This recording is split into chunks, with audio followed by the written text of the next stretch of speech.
Good day, I'm Theodore Henry, and this is your JIS News for Friday, November 10, 2023. Stronger penalties are being pursued through legislative changes against persons who facilitate or hide criminals and those who know that a crime was committed and fail to report it. The proposed changes will be made to the misprison of felony provision. Prime Minister Andrew Holness says consultations will determine if the changes are to be added to the Offences Against the Person Act, the Firearms Act, or the anti-gang legislation.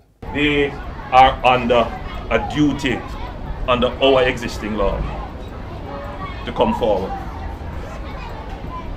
It is an offence under common law for which several of our recent cases have been prosecuted using this common law provision.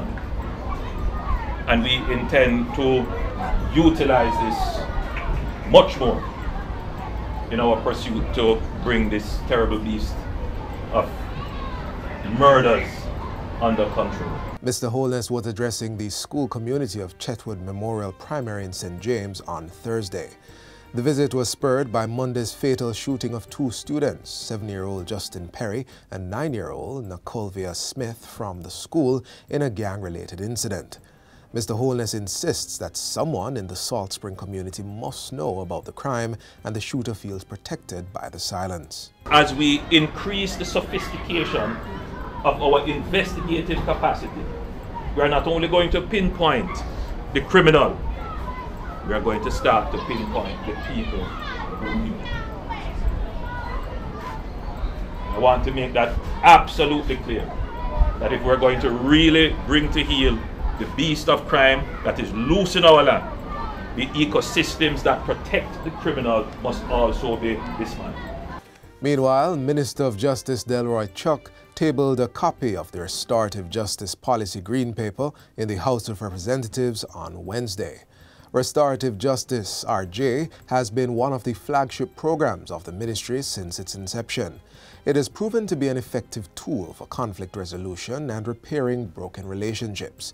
In his statement to the House, Minister Chuck said the policy's revision was geared towards enabling the continued relevance of the National Restorative Justice Program, the use of restorative justice practices, and sustainability for greater impact within the society. Crime and violence have shown no partiality in the selection of victims.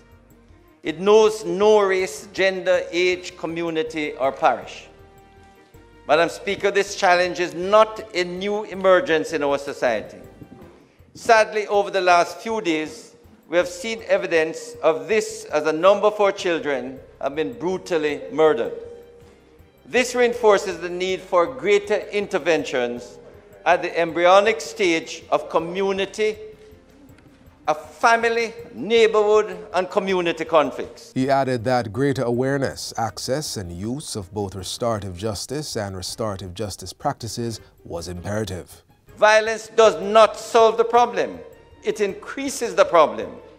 Rounds of retaliation, gang violence, and reprisals. The minister said Jamaicans in every nook and cranny deserved to be afforded a safe space. Prime Minister Andrew Holness says his administration intends to rebuild the townships of the country.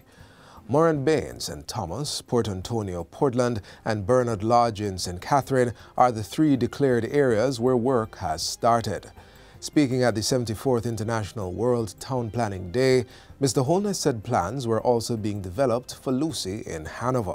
Similar plans are being developed for Lucy, where it is quite clear that, again, that is another town whose infrastructure is first of all at risk because of where it is at sea level. That town is definitely at risk. So it's not just about developing the town. We're going to have to look to redefining the boundaries of the town and maybe shifting some of the services and facilities there, including maybe a realignment of the roadway. He explains what will happen in the Grill, Westmoreland. That area, we are now surveying it to find lands to see where we can put in a development that will bring order to that area. In the meantime, the Prime Minister has given directives to the National Works Agency, NWA, to significantly increase its inspection of government buildings. In giving the directive, Mr. Holness says this is to make sure no negative impacts occur from structural faults that are not immediately revealed. We have the engineering capacities. They're not all in government, but I think we need to leverage them. So the University of Technology, the University of the West Indies, the private engineers, there has to be a process by which they're all brought together. And I know the Parish Council has some capabilities and they are doing the inspections, but we will have to step up the inspections to make sure that, you know, we identify the gaps and weaknesses structurally before, you know, there is any other event or any other catastrophe that may come as an after event. Mr. Holness was speaking at a 74th International World Town Planning Day event earlier this week. I'm saying here publicly to the municipal authorities, to the planning authorities, that the requirements must be properly interrogated. And we know that even when we approve on paper, there are those who believe that their buildings are not going to be inspected and therefore they undercut and shortchange. Mr. Holness was speaking at a 74th International World Town Planning Day event earlier this week. Prime Minister Andrew Holness has cited the recent opening of a $30 million state-of-the-art production line at Pepsi Cola, Jamaica, as a signal that things are happening in our local economy. Speaking at the opening ceremony, Prime Minister Holness said the new facility had created additional jobs, representing a 20% increase in the entity's workforce. For those people who continue to believe a narrative that nothing is happening, that's not true. Change is happening right before our very eyes. This expansion by Pepsi will no doubt contribute to even further improvement within the manufacturing sector. The Prime Minister also insisted that the massive investment by the beverage giant would not have happened if the Jamaican economy was struggling. Manufacturing is a critical sector of our economy, and it is one of the drivers of job creation and economic growth.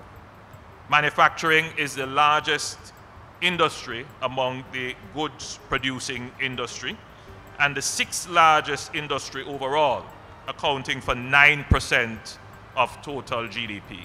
Mr. Holness also pointed out that with the opening of the production line, Pepsi had positioned itself and Jamaica to become the central hub for the Caribbean. Pepsi Cola Jamaica has also established partnerships with the Hart NSTA Trust and Caribbean Maritime University. And finally, residents of Adelphi in St. James are now benefiting from free access to the internet with the latest community Wi-Fi installation by the Universal Service Fund, USF. The access point was commissioned by the USF at a ceremony in the community last Friday. Project Director Jamie Robinson says this is among several targeted initiatives led by the USF.